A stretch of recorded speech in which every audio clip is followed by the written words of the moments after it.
Diga comigo, aliança, pão e pé. Fala para quem está do seu lado, presta atenção no Padre agora. Repita comigo, aliança, pão e pé. Irmãos e irmãs, nós iniciamos hoje o Tríduo Pascal. A memória, não só como lembrança, a memória como viver no agora, trazer para o agora a paixão, morte e ressurreição de nosso Senhor Jesus Cristo em favor de cada um de nós. Nós fazemos essa memória. E é uma graça hoje a gente poder se reunir aqui mais uma vez. É uma graça muito grande fazer isso mais uma vez. Você já parou para pensar na sua vida quantas coisas você tem a graça de poder fazer de novo, de fazer várias vezes? Uma das coisas que mata a nossa vida, que nos desvia, às vezes até da nossa missão, daquilo que a gente tem que ser, é quando a gente pega tédio, né? Você fala, de novo tem que trabalhar, de novo tem que lavar a louça, de novo tem que trocar a fralda, de novo tem que ir no mercado pagar a conta, de novo tem que ir na missa, de novo é quinta-feira santa. Mas tantas coisas da nossa vida, nós temos verdadeiramente a graça de poder fazer de novo. E é uma graça não ter perdido a graça. Porque quando perde a graça, essa alegria, esse contentamento interior, a gente está muito próximo do inferno e do diabo. E você conhece gente que você ama e que não está perto de Deus hoje, está mais perto do diabo. Porque perdeu a graça, como Judas tinha perdido a graça de ser amigo e de estar com Jesus. É uma graça, meus irmãos, essa noite, esse ano de 2026, mais uma vez, porque a grande maioria de nós não está celebrando o Tríduo pela primeira vez, né? A grande maioria de nós é mais uma vez. Alguns aqui pela quarta, quinta vez, porque se converteu não há tanto tempo. Mas boa parte, a maioria de nós, estamos fazendo isso mais uma vez, já perdemos a conta das vezes. E isso é uma graça muito grande. Ontem, lá na Catedral em Umuarama, nós tivemos a Missa dos Santos Olhos com o nosso Bispo Dom João, e foi a última missa dele como bispo, presidindo uma missa assim, né? Dia 21 de agosto próximo, ele fica bispo emérito, porque completa 75 anos. E ontem, por graça de Deus, ele retomou um trechinho de um livro que ele gosta muito, Grande Sertão Veredas, um trechinho de um livro que ele já tinha citado esse trechinho algumas vezes anos atrás, e quando ele citou ontem eu fiquei muito feliz, falei, isso aqui eu nunca mais posso esquecer. E aí ele citou o que eu vou citar agora e explicou que a gente tem que pedir a Deus, ao Espírito Santo, a Jesus, né, nosso Senhor, a graça de nunca perder a graça. Então ele contou, nesse livro, Grandes Sertões Veredas, é um clássico da nossa literatura. Narra, né, a guerra lá do Nordeste, do tempo do Império, aquelas coisas todas. Então tinha lá Lampião, né, as guerrilhas. Então muitos homens se alistavam para lutar contra o Império, para diminuir o imposto, libertar o povo. Pela certa altura do livro, então, dois homens, dois guerreiros muito valentes procuram lá o chefe, o Lampião, não sei, né, para dizer assim, olha, Deus abençoe o senhor, boa sorte aí na guerra, nós estamos voltando para casa, a gente está indo embora, a gente não quer mais participar dessa guerra, não. Aí o chefe lá, né, o capitão, fala assim, mas por quê? A comida não está boa?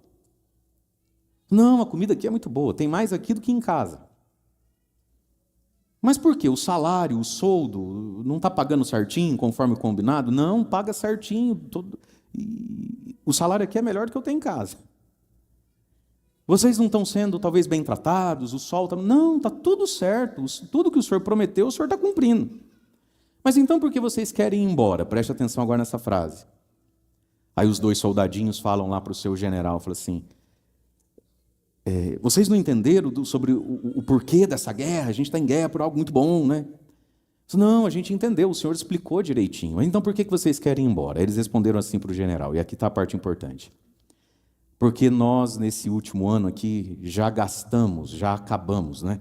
Já gastamos o entendido. Isso é tão profundo que eu sei que você não entendeu. Eu vou explicar. Eu vim até aqui e o senhor está fazendo a sua parte certinho, mas agora eu cansei e quero ir embora, porque eu gastei dentro de mim, esgotei dentro de mim o entendido, a motivação. Não me toca mais isso aqui. O senhor não me deve nada, o senhor está certo, mas eu gastei isso.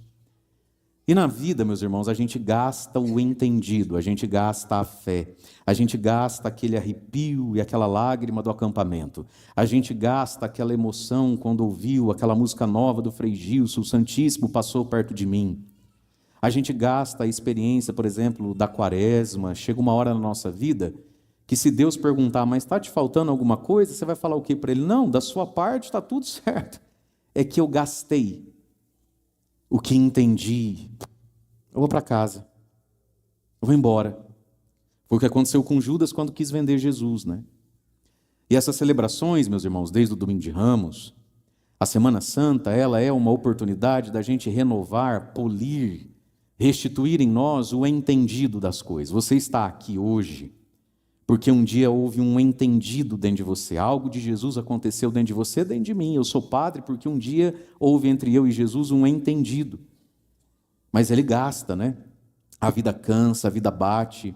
A gente não vale muita coisa também, né? A gente é pecador. E aí o entendido gasta. E talvez hoje, com tristeza, a gente pense em algumas pessoas que tinham o mesmo entendimento que nós, mas não estão aqui porque isso se gastou dentro dele. Aí é Deus que julga porque que gastou também. Mas que gastou, gastou. Não tivesse gasto, estava aqui. Quantas pessoas foram fervorosas com Jesus? E agora, sem ficar com a bochecha vermelha, plena Semana Santa, aluga um jet ski, uma lancha, uma casa no porto. E vão fazer outra coisa. E se vão fazer outra coisa, é porque o salário está bom, a comida está boa. O general tem sido bom com ele. É ou não é verdade? Se não estão aqui agora, os seus amados que não estão aqui agora, os nossos que a gente conhece, que provaram da graça do Espírito Santo, não estão aqui agora porque estão no hospital com um tubo na boca, uma sonda na virilha. Não. Deus não deve nada a eles, Deus não tem falhado com eles. É que eles gastaram e não renovaram o entendido. E a igreja, né, Deus através da igreja nos dá as ocasiões da gente renovar isso. Mas a gente viu aqui que na ceia, Santa Ceia de Jesus, o diabo também se faz presente, né? Eu daqui de cima mesmo estou vendo vários capetinhas pelos cantos. Olha, tem gente que está se esbaldando nessa missa, né? Está um auê. Vai acabar de perder o pouquinho que tem entendido. Percebe? O padre dá um puxãozinho de orelha, ó, serena tudo. Acho que é graça de estado que nós padres temos, né? A paternidade espiritual é dar uma puxadinha de orelha. Oh, que triste que seja preciso fazer isso, né? Mas, meus irmãos e minhas irmãs, diga comigo, aliança, pão e pé. Esta é a ceia da nova aliança, a gente cantou no canto de entrada, porque é uma citação da Bíblia, uma citação da carta do apóstolo Paulo. O povo de Deus fez com Deus, porque Deus fez com o povo uma aliança, a aliança antiga, baseada na Páscoa judaica, na noite da libertação do Egito, quando o mar se abriu, que foi narrado aqui para nós na primeira leitura. E eles celebravam essa aliança com a Páscoa judaica, que faz memória do quê? De um mar que abriu. E naquela primeira Páscoa, então, naquela primeira aliança com Deus, nós ouvimos aqui Deus dizendo ao povo, antes do mar abrir, eles fazem isso antes do mar abrir, eles vão fazer na noite em que o mar vai abrir, mas antes do mar abrir. Pega um cordeirinho ou um cabritinho, se reúnam, ninguém fique sem, os mais pobres sejam convidados, se o teu cabrito é muito gordo, não desperdice, chama um pobre para comer junto, e aí vocês vão sacrificar esse cordeiro, vão colocar um cajado, uma sandália na mão, vão comer com ervas amargas, para nunca se esquecer que Deus está libertando vocês da amargura do Egito e do faraó tão ruim. E vocês vão comer depressa, porque essa noite é Páscoa, Pechá, a passagem de Deus. E aí Deus diz, vocês vão pegar o sangue e vão passar na porta, no batente da porta de fora. Para que quando o anjo exterminador passar, o anjo de Deus, da ira de Deus, o sangue na porta vai servir de sinal. Onde houver o sangue, o anjo Pechá, o anjo Páscoa. Ele pula. E o primogênito, o filho homem mais velho da casa, e por primogênito não pense um menininho, por primogênito você pode pensar um quarentão, eu sou o primogênito da minha mãe. O primogênito, sendo ele menininho ou já sendo ele um adulto, o primogênito não vai ser exterminado. Porque aquele sangue na porta era um ato de fé, de confiança em Deus. Deus amava o povo, o povo hebreu que estava escravo no Egito. Só que quem anda com porco, como é que é o ditado mesmo? Quem anda com porco, farelo come. Quem anda com porco, Quem anda com porco. Eu não tenho que fazer janta. Quem anda com porco. O povo era amado por Deus, o povo tinha fé em Deus. Mas lá no Egito eles aprenderam uma coisa muito feia. Os egípcios tinham o costume de, nas suas portas, desenhar deusezinhos. Eram as superstições deles, para proteger a casa. E Deus, quando quis libertar o povo, por misericórdia, por aliança, quando Deus olhou a situação do povo, e Deus foi aumentando o zoom da câmera, o que Deus viu na casa daquele povo que clamava por ele? Que na porta tinha os outros deuses. Você conhece gente que acende uma vela para Deus e outra para o capeta? Não é assim? Eu vou na missa, mas também vou no pastor, fui na mulher que lê mão, né? Atira para todo lado. E aí Deus pede, então, vocês vão pegar o sangue do Cordeiro, que é a prefiguração do sangue de Jesus, milênios depois, mas vocês vão passar na porta. Tire a sua confiança de tudo aquilo que não é o Deus verdadeiro. Tire a sua confiança de tudo aquilo que não é Jesus. Confiar em Deus, meus irmãos. A Eucaristia, celebrar esse tríduo pascal, é para nós também renunciar à nossa fé e à nossa confiança verdadeiramente em Deus, não ter plano B. E muitas vezes a gente tem. Quantas vezes a gente sabe o que é certo e não faz o que é certo porque dá um medinho e a gente vai guardando os nossos demôniozinhos, as nossas macumbinhas pelos cantos? A gente vai guardando os nossos penduricalhos, a gente vai guardando os nossos apetrechos. Gente de igreja. E Deus pediu ao povo um ato de: você quer ter uma aliança comigo? Sim ou não? Então vai confiar em mim e ninguém mais. É comigo que você tem uma aliança. É igual ter no celular o contato da ex. Que história é essa? Oxe, que coisa esquisita é essa? Então o povo vai e passa o sangue no umbral da porta, né? Para dizer a Deus: Senhor, a partir de agora nós não sabemos o que vai acontecer, mas a partir de agora nós confiamos no Senhor, só no Senhor. E aí o Senhor diz: e essa noite será Páscoa, eu vou ferir o Egito, eu vou abrir o mar, mas a partir de agora vocês farão, esse dia será para vós uma festa memorável em honra do Senhor, para ser celebrada de geração em geração como instituição perpétua. E desde aquela noite até hoje se celebra a Páscoa. Os judeus a celebram com o sentido antigo e incompleto. Eles celebram todos os anos também a Páscoa para lembrar o dia que o mar abriu. Mas em Jesus nós celebramos a Páscoa plena e completa, porque a primeira Páscoa é só prefiguração do mar que iria ser aberto na cruz, que é o mar da vida e o mar do inferno, para a gente atravessar para a vida eterna. Aquele cordeirinho, aquele sangue na porta, era só uma prefiguração do sangue de Jesus que cai sobre as nossas vidas em cada sacramento que a gente recebe.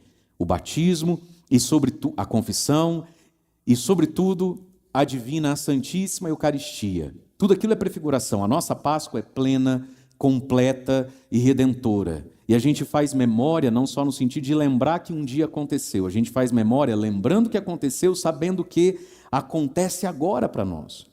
No início da Vigília Pascal, no sábado, fala para quem está do seu lado: eu espero que você esteja sentado nessa mesma cadeira igual eu.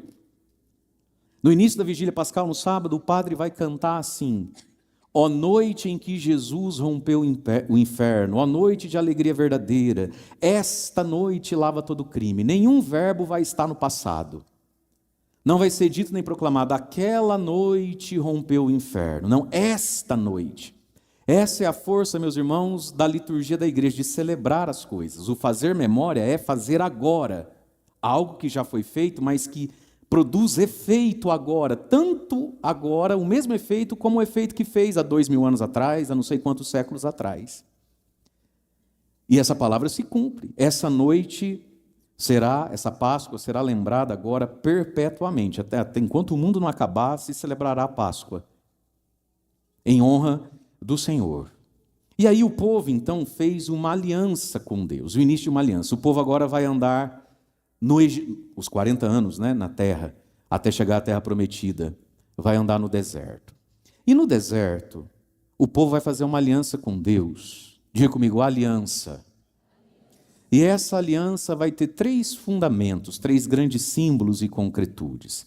As tábuas da lei, que Deus vai dar a Moisés, os 10 mandamentos, que eles vão carregar dentro da arca da aliança. O povo vai carregar dentro da arca da aliança a presença de Deus em 3 símbolos. As pedras que estavam escritas, os 10 mandamentos que Deus deu no alto da montanha para Moisés, O pãozinho, o maná descido do céu, também estava dentro da arca, que é o maná, a providência de Deus, o pão que chovia do céu para cuidar do povo. E vai-se ter também dentro da arca o cajado de Araão, o companheiro de Moisés, porque Araão era o sacerdote do povo. Pão, lei e sacerdócio. E aí nós ouvimos na leitura de Paulo, nós ouvimos no Salmo, nós ouvimos no Evangelho, que Jesus disse: este cálice é a nova aliança. Jesus põe fim na aliança antiga. Não se faz mais aliança com Deus daquele modo. Se faz aliança com Deus agora no sangue de Jesus. E por que Jesus pode ser a nova aliança? Porque Ele é muito maior que Araão. Ele é o sumo e o eterno sacerdote. Porque Ele é muito mais que o maná descido do céu. Ele é o pão vivo descido do céu. E aquele pão é sua carne. E Ele é a nova lei. Eu vos dou um novo mandamento. A partir de hoje não são mais aqueles ritos e legalidades. O mandamento novo, o mandamento maior. Vos dou um novo mandamento. Amai-vos uns aos outros. Então essa é a noite da nova aliança no sangue de Jesus. Porque Jesus é pão, lei e sacerdote. Diga comigo, aliança. Essa é a noite da nova aliança. E como é que Jesus, então, fez a nova aliança em seu sangue? Diga comigo, pão. Jesus tomou, então, em suas mãos um pão. E aí a segunda leitura da missa de hoje é da carta de Paulo aos Coríntios. Essa carta de Paulo aos Coríntios foi escrita antes dos 4 evangelhos. É um dos textos mais antigos do Novo Testamento, o antigo e primeiro. Paulo, então, diz: irmãos, o que eu recebi do Senhor foi o que vos transmiti e ensinei aí em Corinto. E aí Paulo narra, né? Na noite em que ia ser entregue, ele tomou o pão em suas mãos. Eu preciso da sua atenção. Meus irmãos, a Eucaristia ela é tão fundamental que tem um detalhe aqui. Vem comigo. Você sabe que São Paulo não conheceu nem foi discípulo de Jesus, correto, sim ou não? Ele não foi discípulo de Jesus. Paulo é aquele perseguidor que vai cair na estrada de Damasco, vai ficar cego, vai tomar um tombo, diz que foi do cavalo que ele caiu. Devia ser, porque ele era rico e nem andar a pé, né?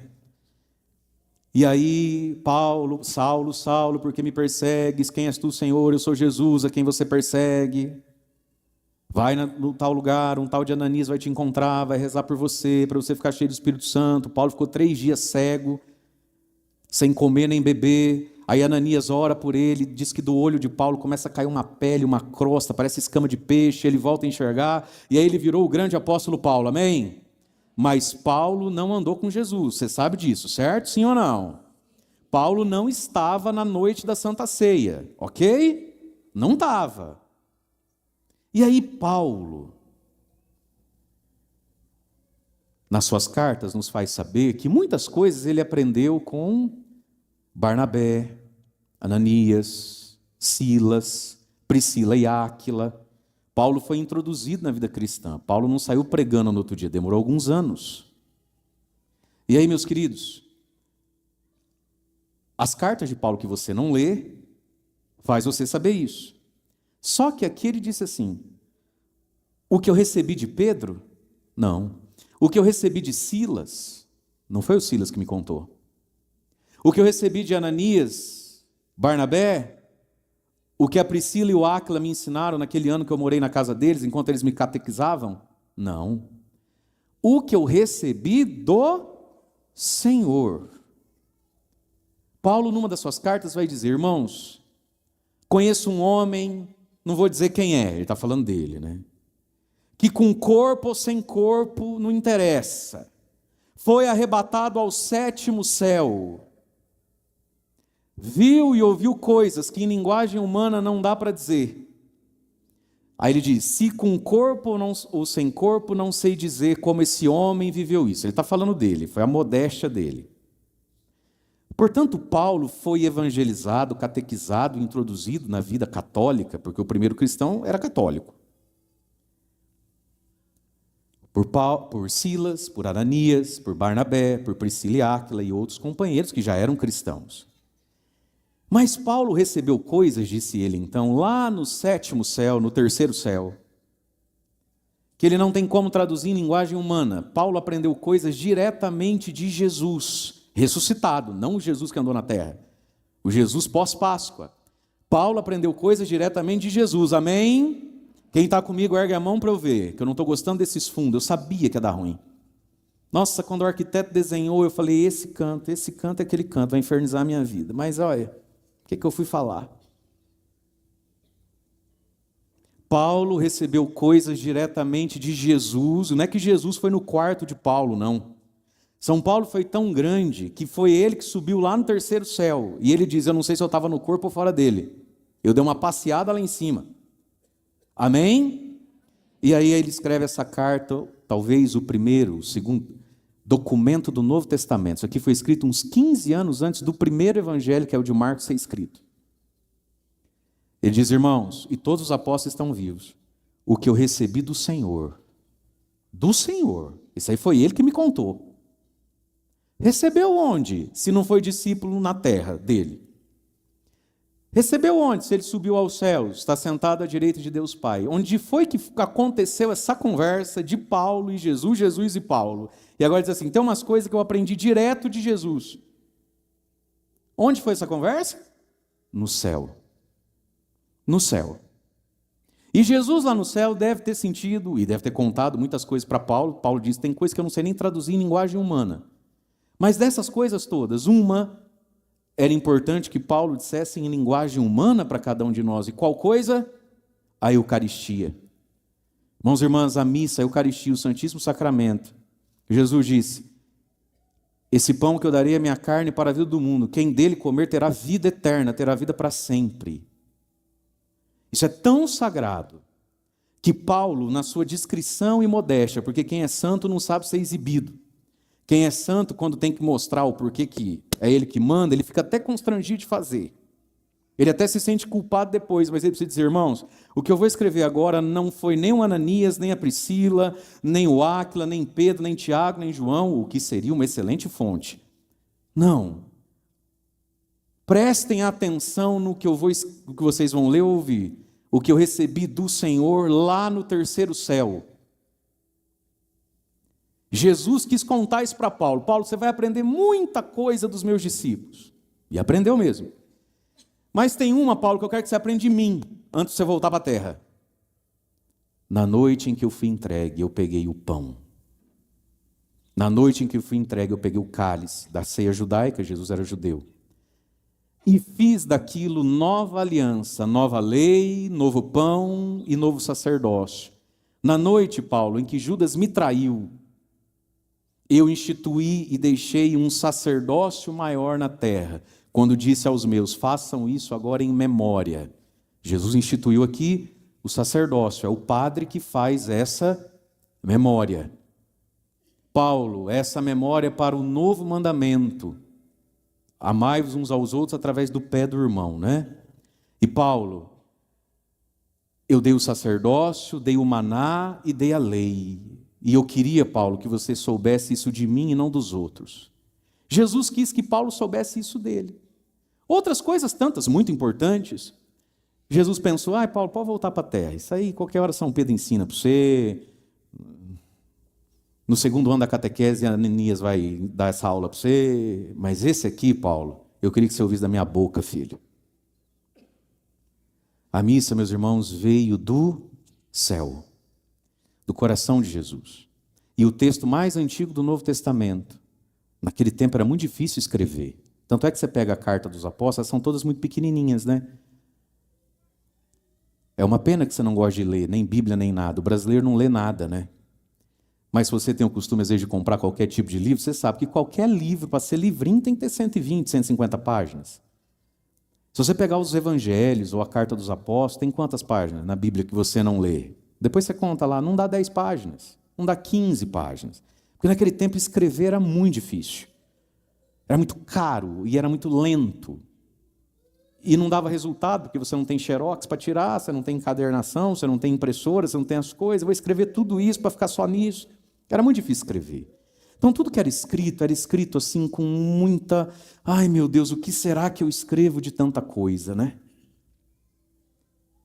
E aí Paulo, no pouquinho que pôde escrever, ainda que tem escrito muitas cartas, para você somar tudo não dá 50 páginas, não dá meio livro de qualquer livreco de hoje, quis nos fazer saber, irmãos, aos Coríntios, lá quando ele vai dizer, estou sabendo que a Eucaristia entre vocês virou uma baderna, prefere sentar pelos cantos e mascar chiclete, vocês comem e bebem o corpo do Senhor sem discernir a vida que leva nem o que recebe, é por isso que entre vós tem tanto doente, morto e fraco. Paulo, que ouviu essa conversa lá no céu, ensinou na carta aos Coríntios que você nunca leu, filho. Está fraco, está doente, está para morrer, tem um remédio, tem um viático e tem uma força, a Eucaristia. E Paulo diz, eu acho que aí em Corinto tem tanta gente fraca que o diabo pega, repega. Você conhece gente que o diabo já pegou, repegou, nem o diabo quer, mas ele pega. Por que o diabo pega? Por que tanta fraqueza em nós? Porque estamos vivendo mal a Eucaristia, meus irmãos. Dá um cutucão quem está do seu lado e fala assim, você jura que você vai dormir? Sério mesmo, velho?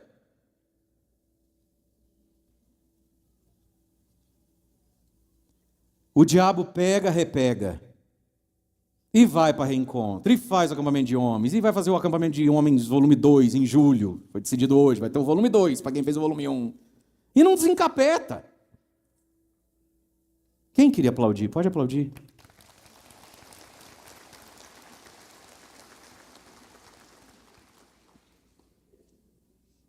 É que eu sou muito besta mesmo. Sabe, irmã? Até esse dia a senhora falou que eu sou bobo, é verdade mesmo. Acabei de... Olhei e falei para a Canção Nova lá de Pernambuco, 25 anos de missão. Padre, o senhor não prega para nós, sábado e domingo? 15 mil pessoas. Falei, eu e mais quem? O senhor. Não posso, eu vou fazer acampamento de homem. Para 150 homens. Troquei 15 mil por 150. Eu sou muito bobo. Muito bobo. Devia não ir aqui para ir lá. Porque, meus irmãos, quantas pessoas o diabo pegou, Jesus livrou? Aí ele vai voltar para o capeta. Por quê? Porque a vida tem um remédio, tem um segredo. O corpo de Cristo. Pergunta para quem está ao seu lado, você jura que você vai dormir?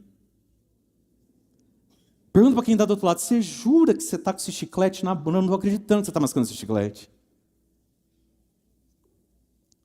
A nossa qualidade, irmãos, olha aqui para o padre, filhos e filhas, a nossa qualidade com Jesus Eucarístico, Paulo, nessa mesma carta, na sequência vai dizer, mas também estou sabendo que quando vocês se reúnem para celebrar o corpo do Senhor, é uma balbúrdia.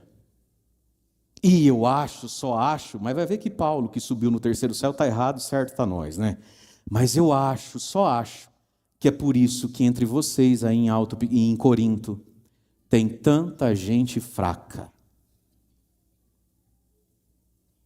Está precisando fazer o acampamento volume 2? Eu não duvido, tanto é que eu não vou para 15 mil para ficar com 150. Mas ou melhora o teu relacionamento com Jesus Eucarístico, ou no acampamento volume 3 você está ruim igual no volume 2, porque já estava ruim no volume 1, porque não sabe ver missa. É por isso que entre vocês tem tanta gente fraca. É por isso que entre vocês tem tanta gente doente. Irmãos, a Eucaristia é sacramento de cura, psíquica e física. Porque é Jesus. É Jesus. Mas vai ver que Paulo está errado, certo estamos nós. Eu acho que a fraqueza de vocês se deve ao fato de não entender que vem do céu o que se vive na terra. Eu acho que esse tanto de doença, muitas vezes, não todas as vezes, mas muitas vezes, disse Paulo, eu acho que algumas já até podia ser curada, mas pega dinheiro emprestado, espera sei lá quantos meses por uma consulta com o doutor fulano. Deus te ajude a conseguir essa consulta. Que São José faça ele te atender mais rápido. Mas meu filho, minha filha, enquanto não chega essa consulta, acorda mais cedo, vem na missa todo dia, coloca essa causa, Jesus, eu vou comer teu corpo hoje. Se o doutor fulano das couve, se o ser humano é capaz de pensar um remédio, uma química, e Deus deu a graça. Mas assim, se o senhor quiser, eu estou pronto. Enquanto eu não consigo uma consulta para alguém falar para mim, ó, faz isso aqui por 7 dias, não sei quantos miligramas toda noite, eu vou comendo o teu corpo, numa dessas, quando eu chegar lá, já estou até sarado. É fé, meu irmão. Amém? É por isso que entre vós tem tanta gente fraca, capenga, espiritualmente, moralmente. É por isso que entre vós tem tanta gente doente. E Paulo fala assim, inclusive um já morreu. É sacramento de vida. Amém? A nova aliança nessa noite. A substituição e a plenitude da aliança antiga. E aí Jesus fez tudo isso pegando um pão. Nós estamos aqui dentro de uma ceia judaica que tem 4 cálices, que tem um passo a passo. O judeu ele é todo ritual. Jesus vivia essas coisas, né? O primeiro passo, que é o cálice da consagração, separar aquele tempo, aqueles salmos para Deus, aí come, pega lá a ervinha amarga, põe na boca, canta um salmo, partilha, aí vem o segundo cálice, né? O cálice do sacrifício, vai fazer a Deus a oferta da própria vida, aí vem o terceiro cálice, o cálice da bênção, e entre o segundo e o terceiro cálice, come o cordeirinho, depois que come o cordeirinho, vem o terceiro cálice, foi nesse cálice, eram 4, o quarto cálice é na cruz, na homilia de amanhã, quando Jesus toma o último vinho, né? E aí Jesus pega aquele cálice, aquele pão da terceira etapa da ceia, e já faz ali uma nova aliança. Esse pão é meu corpo, esse vinho é meu sangue, para que tenhamos vida. E a Eucaristia instituída, meus irmãos, também é o grande louvor que a gente pode dar a Deus. Davi, quase 600 anos antes de Jesus nascer, escreveu um salmo que nem ele entendeu. Que poderei retribuir ao Senhor Deus por tudo aquilo que Ele fez em meu favor? Davi era um homem grato. Todo mundo que ainda se encanta com a vida, todo mundo que ainda consegue olhar para as coisas e não se sentir Deus nem injustiçado, se sentir criatura, filho amado, gosta de igreja. Sabe que muita gente não gosta de igreja porque tem deficiência de catequese, é verdade, deficiência de teologia, é verdade. Mas muita gente não gosta de igreja porque elas são ingratas. Elas perderam o mistério da vida. Elas simplesmente acham que é normal, natural, o coração bater sem ninguém dar corda. O sangue circular, o rim funcionar. As pessoas acham a coisa mais natural do mundo lascar a unha e ela crescer.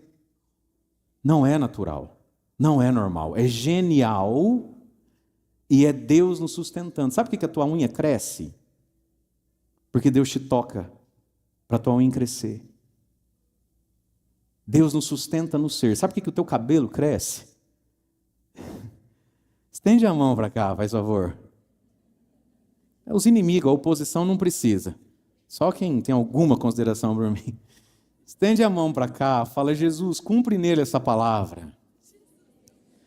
Fala assim, Padre Mário, sabe por que o teu cabelo vai crescer em nome de Jesus? Porque Deus... Ai, meu Deus do céu. Porque Deus nos sustenta no ser. E sabe, meus irmãos, às vezes a gente vive tão corrido, ambicioso, magoado, ferido, sobrecarregado, que a gente perde esse mistério, né? Aí a gente olha para a vida como um lugar chato. A gente olha para a vida como um lugar onde parece que está me faltando alguma coisa. Deixa eu inventar um pecado bem idiota para fazer assim.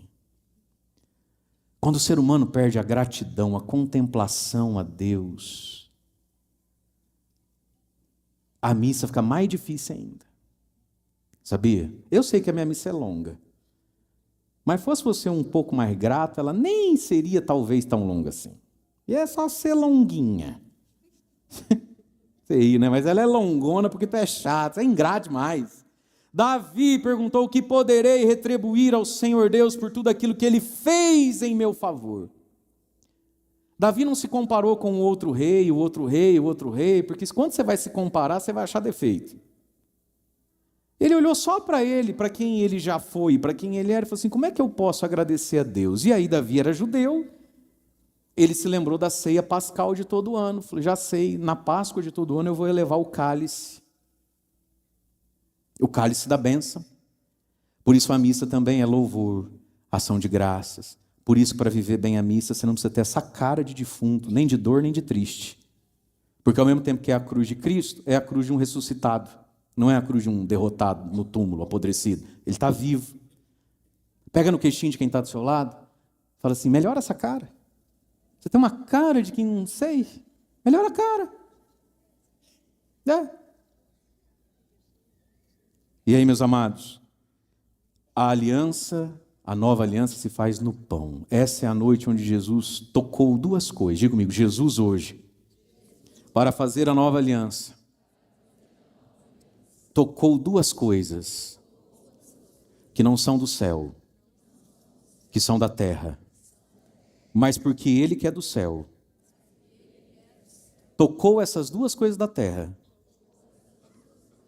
Essas duas coisas da terra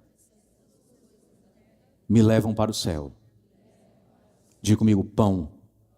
O pão da Eucaristia é da terra, o pão. A farinha, a água é da... Mas porque Jesus tomou o pão e instituiu o sacerdócio e disse à sua igreja, aos seus sacerdotes, façam isso em memória de mim, existe um pão que leva para o céu. E o nome desse pão é Eucaristia, o Santíssimo Sacramento. Amém? O que mais Jesus tocou, que é da terra, e leva para o céu nessa noite? Pé. Fala comigo, pé. No evangelho que a gente escutou, o último texto do Novo Testamento, quase no ano 100, São João muito velhinho mesmo, exilado lá na ilha de Patmos, ele é arrebatado, escreve o Apocalipse e escreve o seu evangelho. Lembra que o padre falou que escrever era muito difícil? Sim ou não? Como há 60 anos antes, Paulo já escreveu aos Coríntios, 45 anos antes os evangelhos já estão escritos, São João, para economizar tinta, escreveu algo para não ser repetitivo, mas algo que não podia ser esquecido. Na noite em que ia ser entregue, depois da ceia, ou seja, depois do tomou o pão e o cálice, todo mundo já sabe disso. São João falou assim, vai que acaba a tinta. É muito difícil escrever, vou pular o que vocês já sabem. Ele tirou o manto, pegou uma toalha, pegou uma bacia com água e fez aquilo que os escravos faziam nas casas do judeu rico, né? Eles podiam ter escravos, servos. E aí aquele servo mais tongão, aquele servo assim, que se você colocar ele para servir o macarrão, cai na camisa do sujeito. Aquele servo que se tiver que andar assim com as tacinhas de champanhe, de coca, vai quebrar o copo, vai cair no cabelo da mulher. Aquele servo assim que só Deus na causa. Não tem jeito. O que você faz com esse servo? Coloca ele para lavar pé.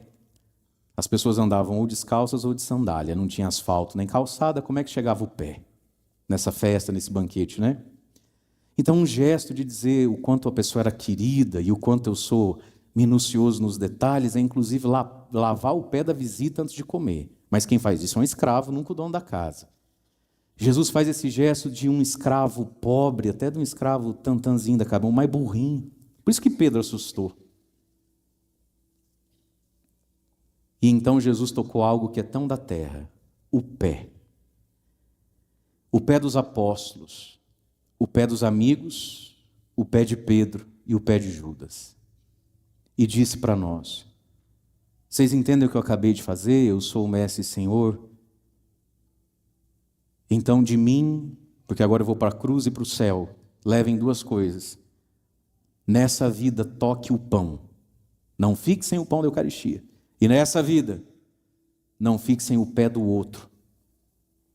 Porque Jesus tocou, ganhou outro sentido. Porque Jesus tocou, ganhou outro tamanho. Porque Jesus tocou.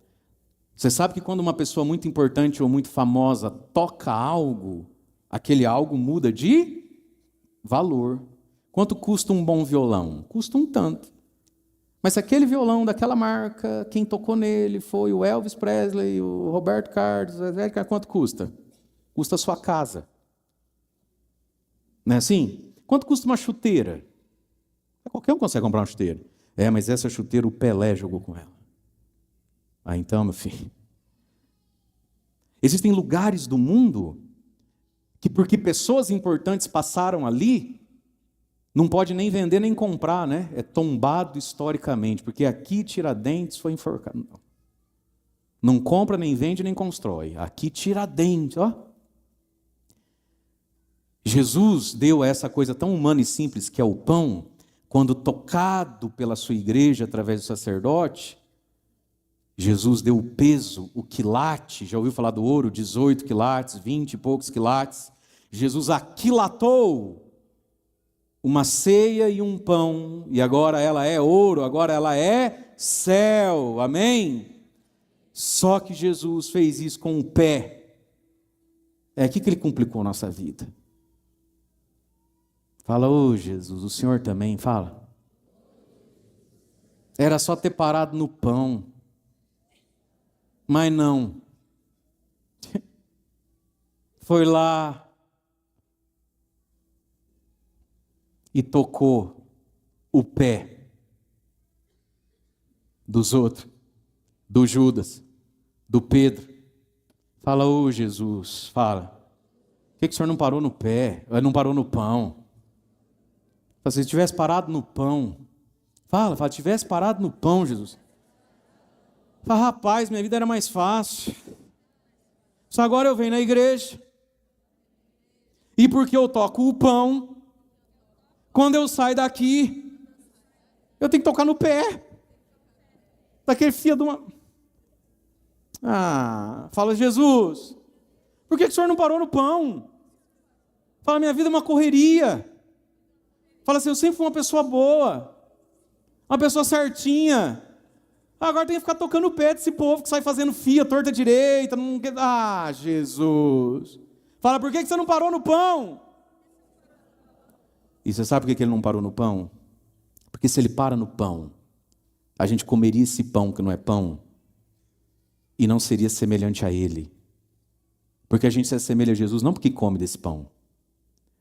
A gente se assemelha a Jesus porque, fortalecidos por esse pão, renovando o entendido que se gasta, a gente vai se parecer com ele na forma do pé do outro. É o pé do outro que faz eu me parecer com Jesus, não é o incenso da Eucaristia. Não me leve a mal, não me entenda mal. Mas não é adorar o Santíssimo, comungar com música açucarada que nos assemelha a Jesus. E as nossas músicas são açucaradas. Mas não é isso que me assemelha a Jesus. O que nos assemelha a Jesus, meus irmãos, são os pés, que nunca vai faltar diante de nós. De novo, não me confunda. Não se assuste comigo. Sobretudo quem vem de fora, aí os parentes traz para me conhecer, quem está em casa aí pelo YouTube me vendo pela primeira vez, não se confunda. Ó, gente, a elegância que eu estou. Olha coisa mais. Não, aqui o incenso faz fumaça, meu irmão. Aqui o incenso faz fumaça. Olha que coisa. Essa aqui é só para quinta-feira santa. Não usa mais também, é só para nada. Tá tudo certo, eu sou católico. Fala para quem está do seu lado, ele é católico, sim. Para, rapaz, que não é católico? Oxi, será que esse padre é católico? Mas, meus irmãos, ele não parou no pão. Ele foi no pé. Porque se para no pão, a gente fica balofo espiritual.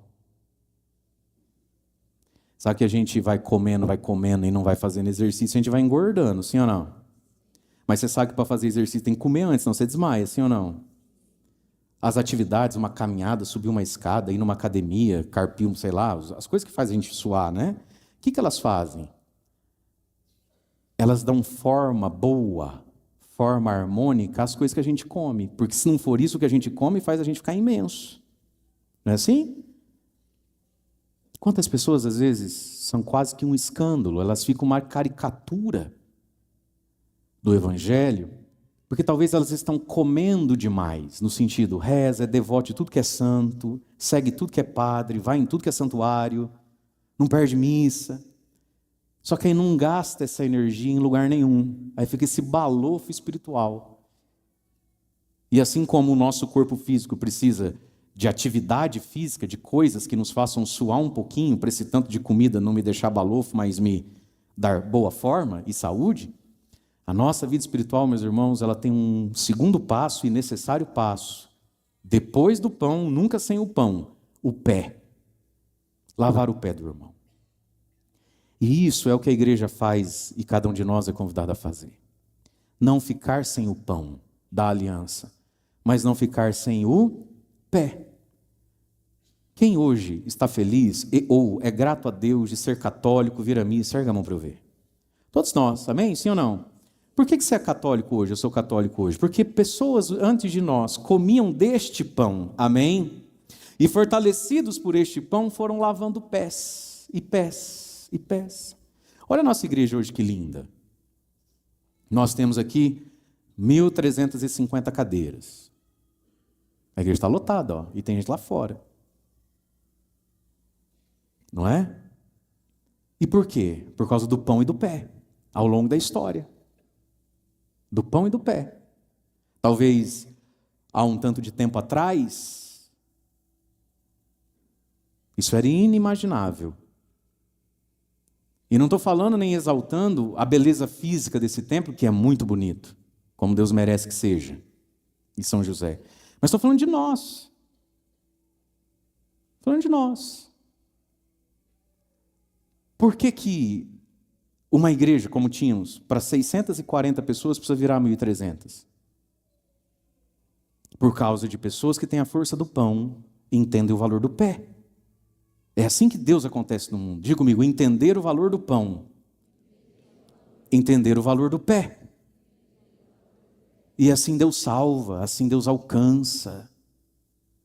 Portanto, meus irmãos, se nós estamos aqui hoje, todos nós, é porque antes de nós, pessoas comeram um pão e fizeram o exercício nos pés do irmão, né?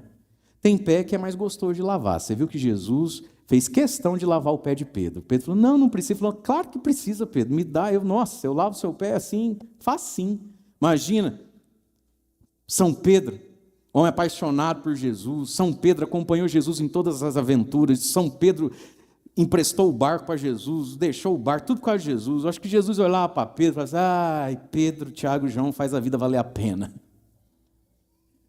Mas tem pé que não é tão fácil, né? Depois do pé de Pedro vem o pé de quem?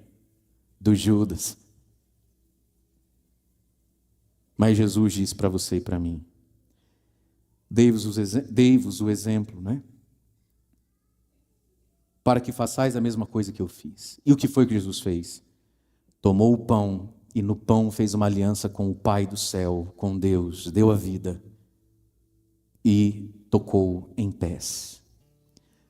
Filho e filha, vamos pedir ao Senhor hoje, nessa noite, que renove dentro de nós a nossa capacidade de lavar os pés. Você sabe que Deus vai nos salvando através das coisas que Ele vai dando e permitindo através da vida. E eu sei que muitos de nós hoje aqui, olhamos para alguns pés, olhamos para a bacia da água, e a gente não sente vontade de ajoelhar e lavar aquele pé. A gente sente vontade de chutar a bacia, chutar o balde, né? Fala, já lavei esse pé 1000 vezes, quer, não quer que morra, né? Mas hoje, fortalecidos por esse pão, peçamos a graça de voltar a lavar os pés. E se é para eu lavar o pé do irmão, por óbvio, não é para eu sujar o pé do irmão. Talvez alguns de nós estejamos aqui, meus irmãos, hoje, e talvez meu filho, minha filha, você está sujando o pé dos outros. O que você tem feito com a tua esposa? Os pés da sua esposa estão limpos? Ou estão sujos? Pela tua ignorância, pelo teu adultério? Mulher, o pé do teu marido é para ser lavado, e não para ser sujo, espancado com martelo. Você lava o pé do seu marido ou dá uma martelada no dedão? O pé dos nossos filhos, quem tem filhos, o pé dos nossos pais estão limpos, lavados ou sujos pela minha preguiça, teimosia, rebeldia, não quero. Entende? Quantas pessoas na noite da Páscoa vão vir à igreja, na vigília, com o pé sujo? Porque falou assim, filho, só hoje, vamos na missa. É o sonho da tua mãe é encher uma fileira com nós. Não custa nada, menino. Só hoje, vamos na missa. Ó, o teu irmão vai, o pai vai. Pai, você sabe que eu não gosto de negócio de igreja. Mas vai lá, não estou segurando ninguém. E a pessoa vem, a missa vai ser a coisa mais linda do mundo, é a coisa mais linda do mundo. Mas lá dentro do coraçãozinho dela tem aquele beliscão, tem aquela sujeira. Porque ela veio com o pé sujo. Sujo pela preguiça, pelo egoísmo e pela frieza de um filho. Lavar os pés. E lavar o pé dos filhos também, né? Os filhos lavam o pé do pai, mas o pai lava o pé do filho, não lava? A gente lava o pé dos outros. Nessa noite da instituição do sacerdócio, a gente reza também por todos os padres, porque nós padres fomos feitos padres para lavar o pé, não para sujar o pé de ninguém, por um escândalo, por uma palavra, por um limite humano que todo mundo tem, por um ponto cego às vezes da personalidade das coisas, mas nós somos chamados, meus irmãos, a lavar os pés, deixar pés limpos. Quando a gente limpa o pé de alguém, quem nos paga? Quem nos recompensa? Deus. Se a pessoa que eu limpei o pé quiser me retribuir, bem. E se ela não quiser? Amém. Só que talvez, meus irmãos, a ingratidão de tantas pessoas e a capacidade que a pessoa tem de sujar o que você limpou, desanimou você de lavar o pé, né?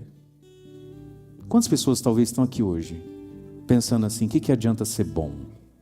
O que adianta rezar? Nada dá certo para mim. O que adianta buscar a Deus? Então, enquanto a gente vai fazer o rito aqui, né? O gesto do lava-pés, com o canto, peça para Jesus lavar o seu pé desse desânimo que você tem, dessa descrença que você está vivendo. Talvez você se tornou uma pessoa descrente.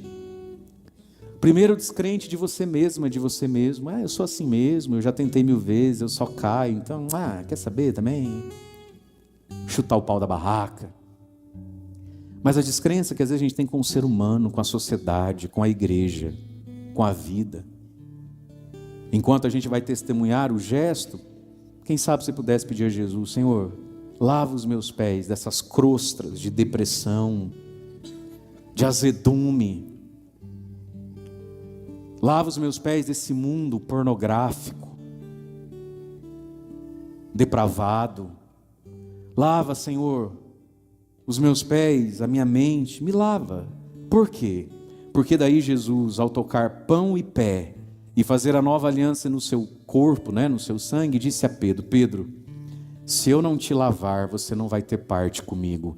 Para que é que serve a aliança de Deus através da liturgia da igreja, meus irmãos? Para termos parte com Jesus, ter parte, ter comunhão, ter amizade. Nós nascemos para ser amigos de Deus, ter parte com Cristo. Às vezes tem gente que vende a alma para o diabo para ter parte com alguém. Tem gente que abre mão dos seus valores. Tem gente que bajula e passa pano para ter parte com o fulano, porque o fulano vem de uma família rica. Quantas vezes, talvez você já fez essa experiência na sua vida, talvez você se rebaixou e mendigou para ter parte com alguém, no afeto de alguém, no dinheiro de alguém, nas influências que esse alguém pode ter dentro da cidade com pessoas, lá na sua empresa, para você subir de cargo. Jesus está falando, tenha parte comigo. Se você tiver parte comigo, Pedro, a vida está feita, filho. Se você tiver parte comigo, Pedro, tudo anda. Se você tiver parte comigo, Pedro, quando não andar, era melhor não ter andado mesmo. Tenha parte comigo, Pedro, comigo. Meus irmãos, peçamos hoje que Jesus lave em nós a nossa desconfiança e a nossa descrença. Tenhamos parte com o Senhor. Você não precisa ter parte com ninguém, você precisa ter parte com Deus.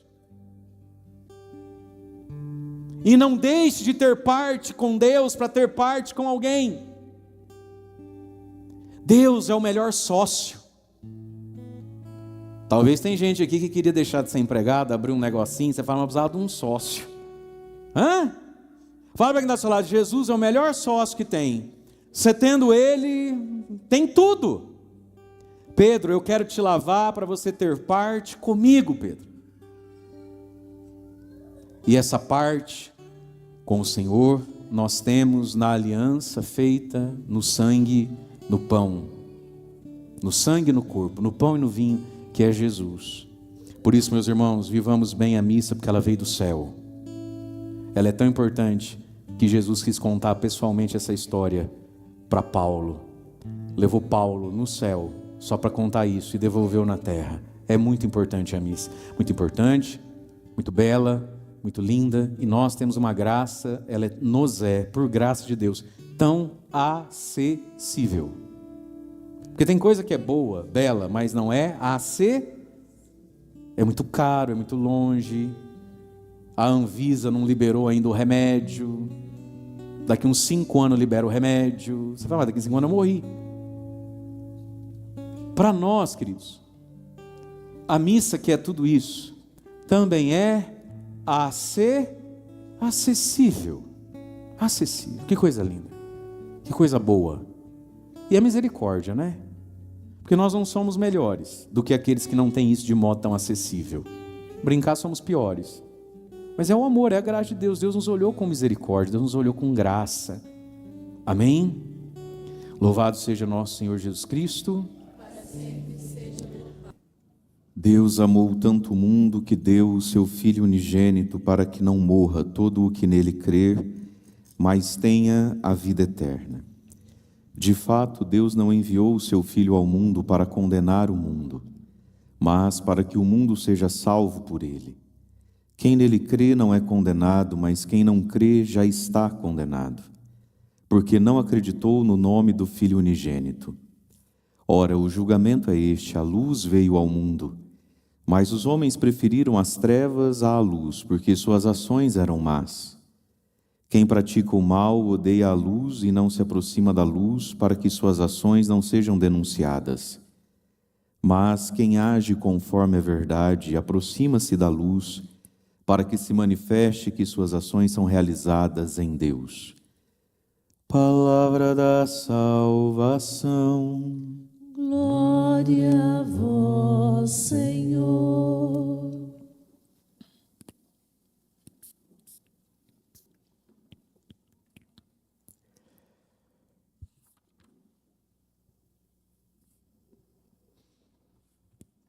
Irmãos e irmãs, o evangelho de hoje, João capítulo 3, versículo 16, é talvez o versículo mais bonito e esperançoso para cada um de nós, para a humanidade inteira, dos que tem na Bíblia, né? Deus amou tanto o mundo que deu o seu Filho unigênito.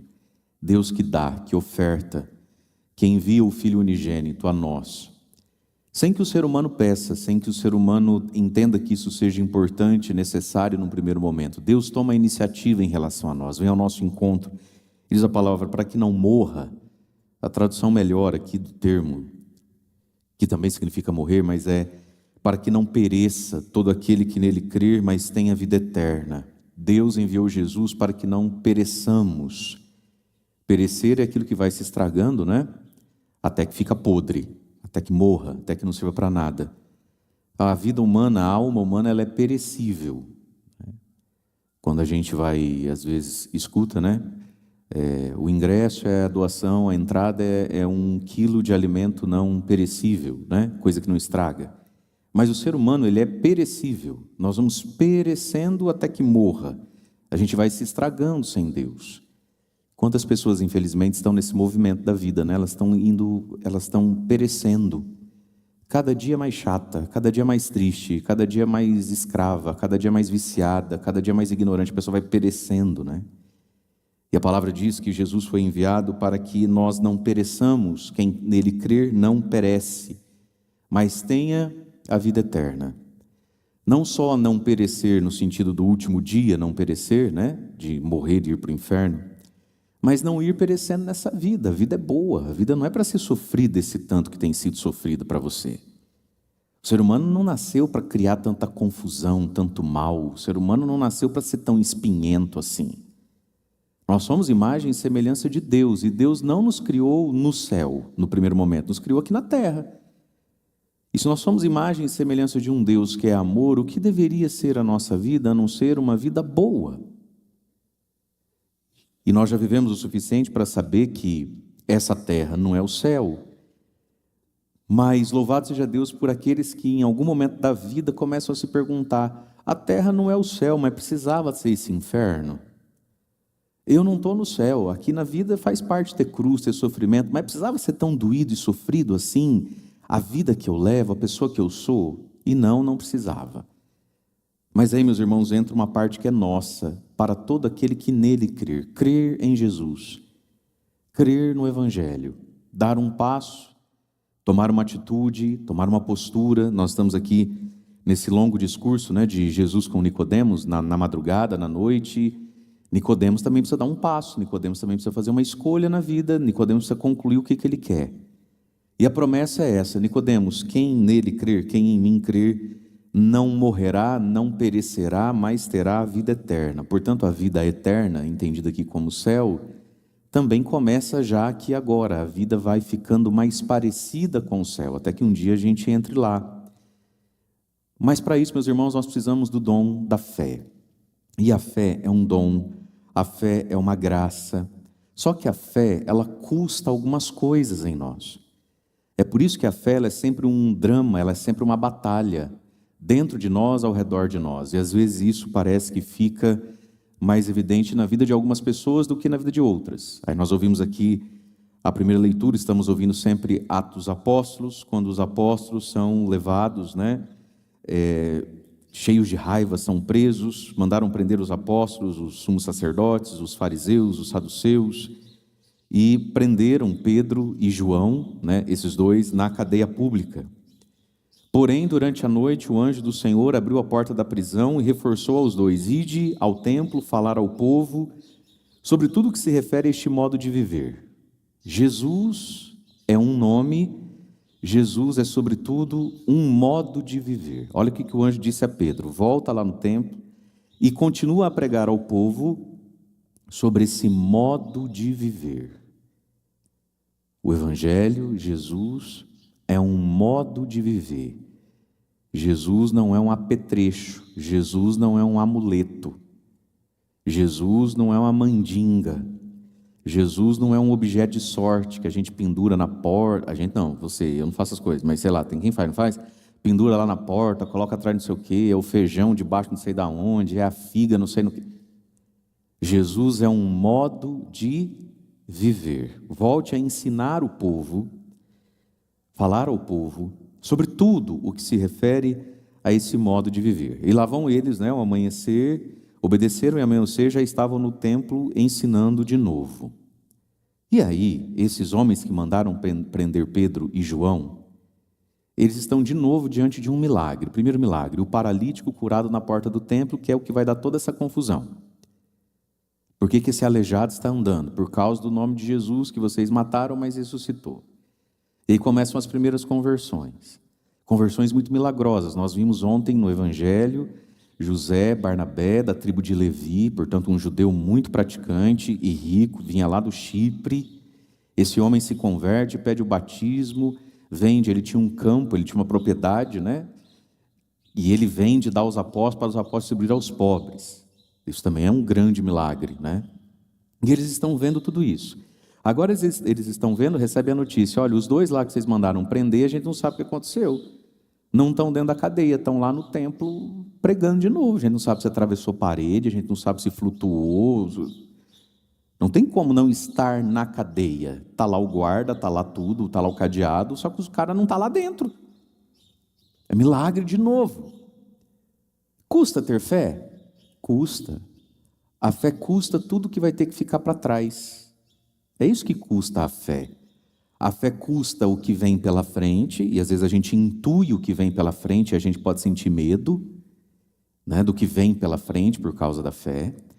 Mas a fé também custa tudo que vai ficar para trás. Se eu acreditar nisso que esse Pedro, nesse João está falando, o que fica para trás? O José Barnabé já deixou para trás um sítio, uma fazenda. O que fica para trás? Fica a Tati, a Pati, a Nath, a Rafa, a Dani, a Gê, a Lu, a Feira, a Mia, a Cá, Cleilson, Buiú, Digão, Pinguim, não é isso? Vai ficar para trás ou não vai ficar para trás? O que mais fica para trás? Aí vai ficando as coisas para trás, ficam pessoas para trás.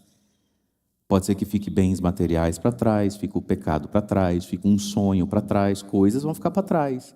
E aí nós vemos que diante de tanto milagre, aqueles homens não querem ter fé. Não é só que não conseguem porque não querem e não querem porque não conseguem. Mas por que não conseguem diante de tantos milagres? Por causa do apego, meus irmãos. Nós vamos nos tornando pessoas profundamente deseducadas interiormente. Já a gente volta para isso a partir do Evangelho, para a gente ficar na cena de Atos dos Apóstolos. Então mandaram buscar os apóstolos, trouxeram de novo para a prisão, né? Para o julgamento, e aí começam a dizer, então o chefe da guarda do templo saiu com os guardas, trouxeram os apóstolos, mas dessa vez sem violência, porque agora tinham medo do povo, né? O povo estava gostando muito do Pedro e do João. Veja, milagres, milagres, milagres, milagres. Mas existe um demônio chamado apego, um demônio chamado ignorância. Está diante dos olhos, mas quer ser teimoso. Está diante dos olhos, mas prefere aquilo que já tem, não prefere perder para ganhar Jesus. Meus irmãos, em nós não cabe Jesus, a não ser que a gente esvazie as coisas. Não cabe Jesus dentro de você. Jesus não vai chegando e vai entrando. Por quê? Porque não cabe. Nós já estamos ocupados e preenchidos. Ocupados e preenchidos de nós mesmos, do nosso pecado, do nosso eu acho, do nosso eu penso. Ocupados e preenchidos das nossas seguranças tão humanas, aquele amigo, aquela rodinha de sexta-feira, o futebol de quarta-feira. A gente vai criando na nossa vida pontos de apoio, de pertença, né? Para a vida ter alguma cor, algum sentido. É normal que seja assim. Mas aí quando chega Jesus na sua história, na minha história, a gente já está lotado de coisa.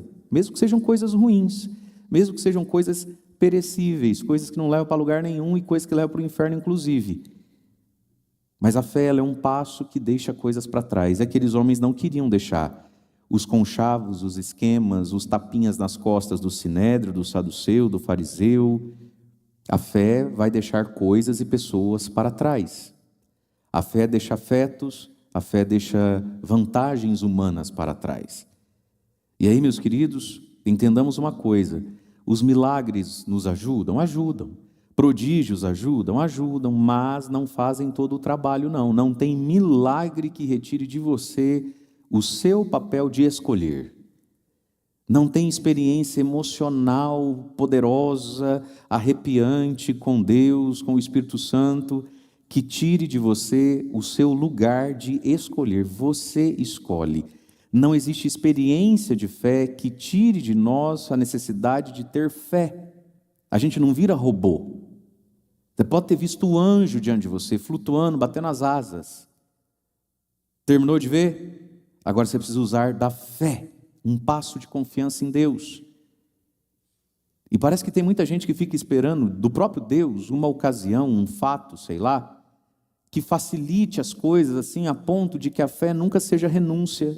Isso não existe. Deus coopera para a gente ter fé. Não foi o evangelho de domingo? Tomé, o que você precisa para crer?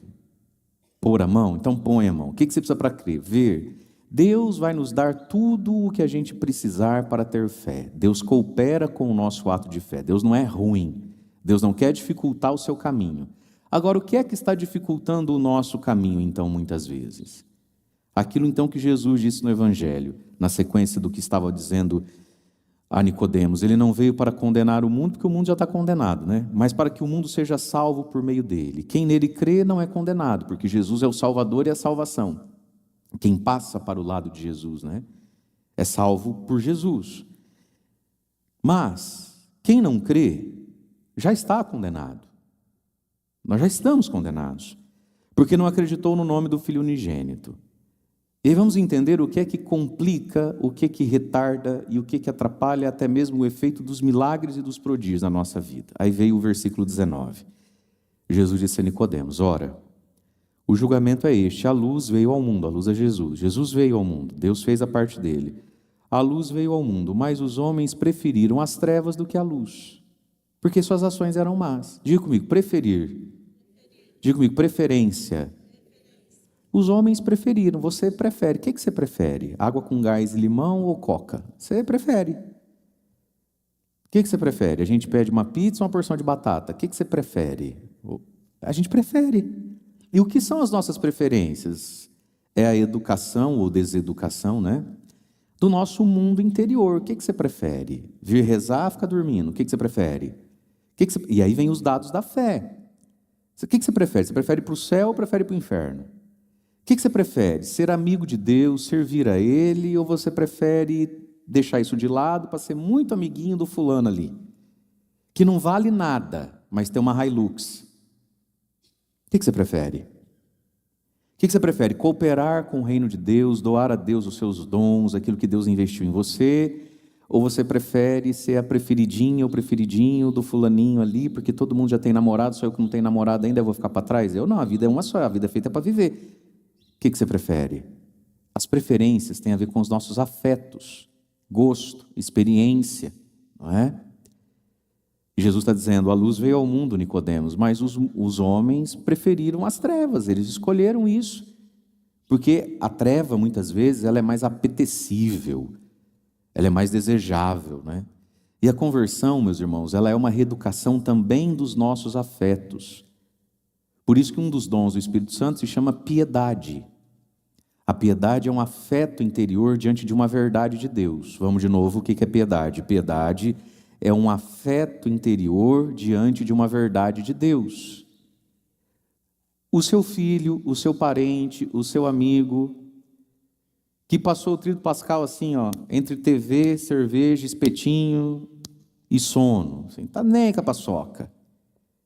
Você acha mesmo lá no fundo, a maioria deles, que eles não acreditam em nada? Claro que acreditam. Você acha mesmo que eles não têm fé nenhuma? Claro que eles têm fé. A fé é uma parte da vida de 99% das pessoas. Essa fé, pelo menos intelectual, né? A fé intelectual no sentido de, não, imagina, é claro que Jesus nasceu, viveu, existiu. Não, é claro que Jesus existiu, né? Essa fé também do sentimento de moralidade ou culpa, né? Então, fazer lá na Sexta-feira Santa, pelo menos não vou comer isso aqui, porque essas barganhas com Deus, né? Mas o que falta, talvez, para muitas dessas pessoas, diante das verdades que, no fundo, eles creem, nem que seja um pouquinho? Falta afeto. Não tem afeto nenhum por essa verdade. É verdade, mas essa verdade não me move. É verdade, mas essa verdade não me puxa. É verdade, mas essa verdade nem me coça. É verdade, mas eu consigo contrariar essa verdade assim com uma facilidade que me assusta. Por quê? Porque falta afeto. Falta o dom da piedade.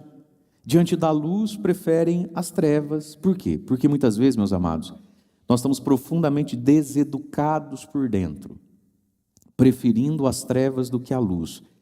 Porque as trevas, muitas vezes, são muito palatáveis, elas são doces, elas são saborosas na boca, na alma humana, no corpo humano, as trevas, né? E a luz, muitas vezes, ela é amarga. A luz, muitas vezes, ela é difícil, ela é seca. A luz, muitas vezes, parece que falta tempero, né?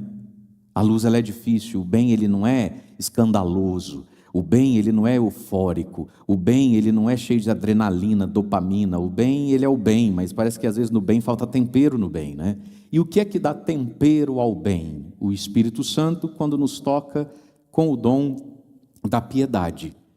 E aí, assim como em tudo na vida, quando a gente pensa em preferir, escolher, a fé também vai se tornando saborosa.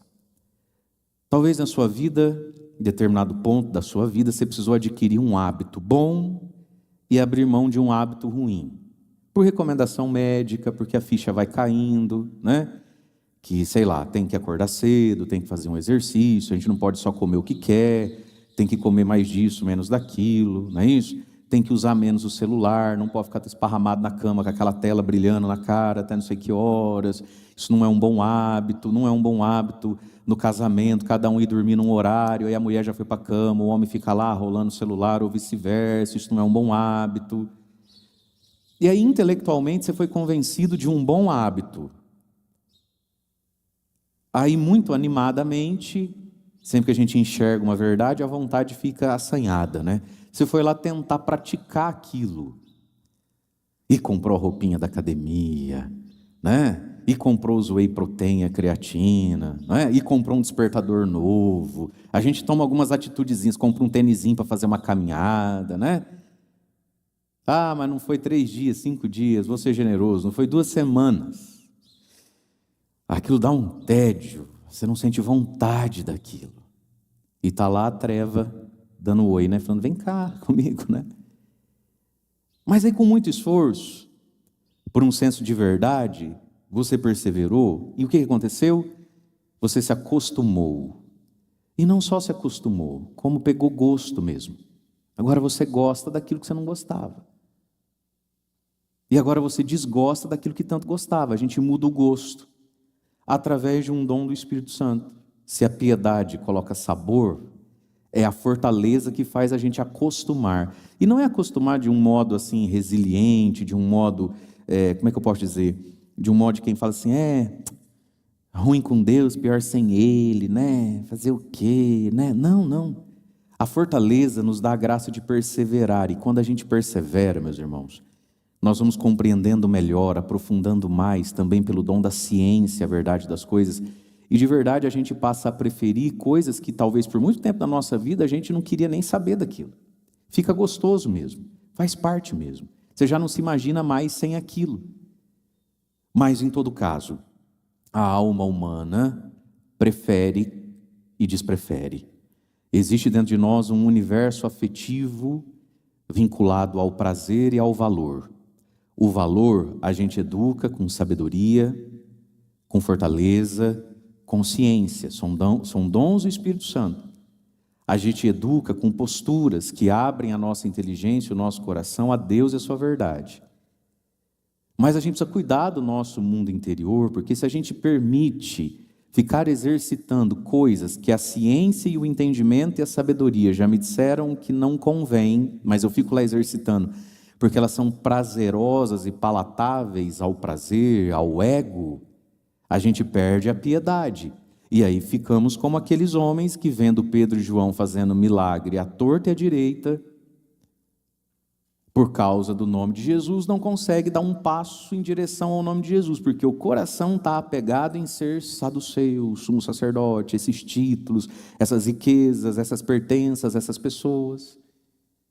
Então, educar o mundo interior pela piedade, nos exercitar na piedade. E aqui vem um outro dom do Espírito Santo. Fala para quem está do seu lado, é muito dom do Espírito Santo que tem no Evangelho da ressurreição. Fala, é muito, não é pouco. E aí vem, meus irmãos, esse dom do temor de Deus, temer a Deus, esse temor filial a Deus, querer a Deus, respeitar a Deus. E o dom do temor, ele também é exercitável. Parece estranho dizer que essas coisas a gente tem que exercitar, ao mesmo tempo que a gente diz que elas são dons. Se é dom, eu preciso exercitar? É claro que sim. Se você pegar os maiores músicos, o maior pianista, quantas horas de piano eles tocam por dia? Nenhuma. Eles ficam uma semana jogando videogame, aí vai lá e faz o show. O dom você exercita para o dom vir para fora. Dom é semente, dom não é coisa que vai escapando da gente. Né? O dom ele vai sendo polido. E o dom do temor, meus irmãos, a gente também exercita com atitudes assim, que não precisam necessariamente passar, às vezes, né? Por sensações afetivas em nós. Por exemplo, você entra na igreja. Ao entrar na igreja, você sabe que Jesus está ali, não está no sacrário? Não está ali, sim ou não? Sim ou não? Só quem é católico. Está ali, sim, Você não precisa sentir nenhuma emoção, você não precisa sentir nada, a não ser o santo temor de Deus, de saber, entrei na casa de Deus, Jesus está ali. O que a gente faz quando a gente entra num lugar que tem sacrário e Jesus está ali? O que a gente faz? A gente não faz a genuflexão? Um joelho não vai lá no chão? Sim ou não? A gente não faz um sinal da cruz sem pressa? Se eu não fizer isso, o sacrário sai dali? Se eu não fizer isso, Jesus deixa de ser Jesus? Mas se eu não fizer isso, Jesus diminui dentro de mim. Esse é o ponto do temor. A gente precisa exercitar o temor para resguardar a possibilidade, inclusive, de vez em quando ter algum afeto por isso. Se você resguardar isso, aí, vez em quando, pode ser que Deus, na sua bondade e misericórdia, te dê um mimo que é, ao passar na frente do sacrário, olhar para o sacrário, chegar perto da Eucaristia, sei lá, sentir um arrepiozinho, o coração dá uma disparadazinha, você sente algum conforto interior. Isso é em tudo na vida. Isso é em tudo na vida. Você que é casado, você chega em casa, está lá a tua esposa ou está lá o teu esposo, no sofá, na cozinha, fazendo alguma coisa. Quando você olha para a sua esposa, quando você olha para o seu esposo, você sente assim, borboletas no estômago? Claro que não. Isso aí já foi, meu filho, ó, faz tempo. Isso aí Deus usou para te enganar e para você casar, né? Você olha para sua esposa, para o seu marido lá, depois de tantos anos, você sente um fogo interior, fala não. Olha quanta gente falsa. Pode falar não, ele nem vai ficar bravo, porque é verdade. Fala não. Não. Mas o temor faz o quê? O que o temor faz? Temor é um senso da realidade diante da qual eu estou. É meu marido, é minha esposa. Então, mesmo sem sentir nada, o que você faz? Você se aproxima, dá uma bitoca, pergunta se está tudo bem, se já jantou, se quer comer alguma coisa, se quer assistir alguma coisa ou já quer ir para o quarto. O que você quer? Chama de meu amor, chama de meu bem, não é? Passa a mão aqui no cabelinho e fala, nossa, ficou bonito com essa camisa. Não é? Não. Meu Deus, deve ser muito difícil ser vocês, hein? Deus o livre. E o que é isso? É o temor. É meu marido, é minha esposa, são meus filhos, é meu pai, é minha mãe. Isso é temor, é uma reverência diante de algo que está diante de mim. E esse algo é bom, esse algo é grande, esse algo é sagrado. Então, por temor, eu exercito até uma piedade não afetada. E aí, o que acontece lá de vez em quando? De vez em quando, um fogo acende. De vez em quando, alguma doçura brota mesmo. De vez em quando. Agora, sem esse temor, não vai ter o de vez em quando. Esse é o ponto. Sem o temor, não tem o de vez em quando. Então, no temor de rezar o terço todo dia, no temor de rezar a liturgia das horas todo dia, de vez em quando, bem de vez em quando mesmo, até podia ser mais vez nos em quando, né? Mas, enfim, é bem de vez em quando uma gota de mel cai ali, uma gota de açúcar eu sinto ali. Então, as nossas preferências, meus irmãos, passam por todos esses dons do Espírito Santo. É por isso que nós precisamos do Espírito Santo de Deus, para dar o passo da fé nas nossas preferências. São José viveu isso na sua vida. O anjo do Senhor falou com ele em sonho, mas na hora que ele acordou, ele precisou dar o passo, exercitar e preferir Maria por esposa, o menino por filho, preferir esse sonho, essa vontade de Deus. Preferir mais isso do que seus próprios sonhos, suas próprias vontades, preferir mais isso do que a sua carpintaria, preferir mais isso do que as suas convicções. São José também precisou preferir isso mais do que aquilo. Mas um homem santo tem o Espírito, tem os dons do Espírito, consegue fazer isso. São José também precisou consentir com a fé, e São José fez a experiência de que a fé nos dá muitas coisas. Tudo é possível ao que crê, amém? Mas ele também fez a experiência de que a fé tira muitas coisas. Da vida de São José foi retirado muita coisa boa, que ele, como homem bom, justo, nobre, de bom senso, tinha planejado para a vida dele. A fé também nos tira muitas coisas.